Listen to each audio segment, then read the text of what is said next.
Nu er vi færdige med eventen her i Ledro i Italien.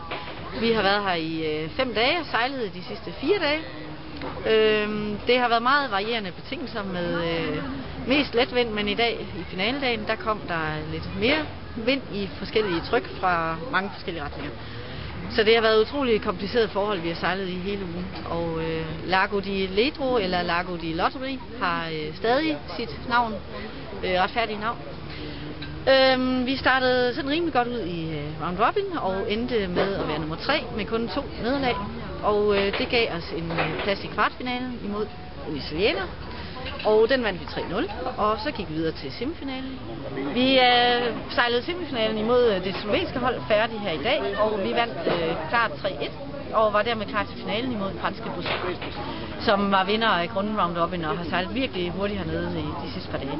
Men vi fandt den gode stil fra og fik givet en hel masse straffe til en ellers stærkt sejlende franskmand, og vi vandt sådan set finalen også, så vi er vinder her i Ledro. Vores andet tur på vores lille stævne verdensrundrejse i august og september.